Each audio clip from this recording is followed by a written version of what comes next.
हम सभी आत्माएं अपनी गलती के कारण इस काल के जाल में फंस गए।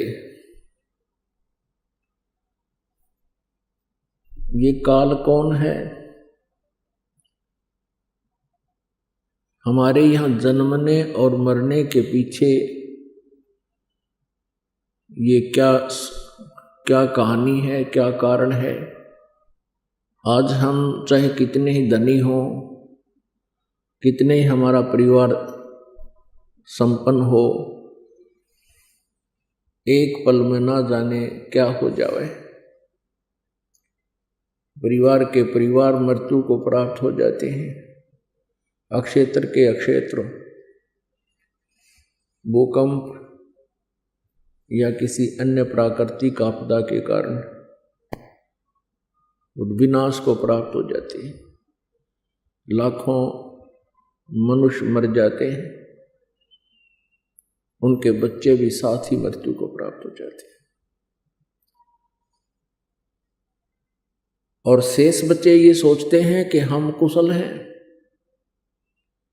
परमेश्वर कबीर देव जी ने आकर के हमें ये बताया कि जिनको काल ने ग्रास कर लिया, जिनको उन आपदाओं ने नष्ट कर दिया, वो भी कुछ क्षण पहले अपने आप को कुशल समझ रहे थे। उनकी ना जाने कितनी आशाएं थी, उतनी ही आशाएं थी जितनी शेष बचे हुओं की हैं। वो स्वयं ही ना रहे, आशाएं तो कहां से होनी थी, कहां से रहनी थी। पुण्यात्माओं परमात्मा ने आके, कबीर परमेश्वर जी ने आके इस काल के षड्यंत्र का बांडा फोड़ किया है कि तुम अपनी गलती के कारण आप जी यहां आ गए और अब ये तुम्हें रास्ता नहीं दे रहा। इसके कारण इसका स्वार्थ है कि इस काल को जो 21 ब्रह्मांड का स्वामी है, इसको ब्रह्म भी कहते हैं। वेदों में इसे ब्रह्म कहा है, जिसका ओम नाम, ओम मंत्र है जाप करने का। ये 21 ब्रह्मांड का स्वामी है, प्रभु है, मालिक है। इसको ब्रह्म कहते हैं, इसको काल भी कहते हैं। ये स्वयं भी श्रीमद् भगवत गीता अध्याय नंबर 11 के श्लोक नंबर 32 में कहता है कि अर्जुन, मैं बढ़ा हुआ काल हूं और अब इन सभी लोगों को नाश करने के लिए प्रवृत्त हुआ हूं। श्रीमद् भगवत गीता अध्याय नंबर 11 के श्लोक 21 में अर्जुन देख रहा है कि हे प्रभु, आप तो इन ऋषियों को भी खा रहे हो। आपके सामने ये सिद्धों के समुदाय देवताओं के पूरे ग्रुप आपके सामने करबद्ध खड़े हैं और मंगल कामना कर रहे हैं, वेदों के स्तोत्रों से आपकी स्तुति कर रहे हैं और आपसे भीख मांग रहे हैं अपने जीवन की, अर्थात मंगल कामना कर रहे हैं। आप उनको भी खा रहे हो। तब 11वें अध्याय के 32वें श्लोक में ये काल कहता है, जो श्री ब्रह्मा, श्री विष्णु, श्री शिव जी के पिताजी हैं, ये काल कहता है कि मैं काल हूं अर्जुन, मैं काल हूं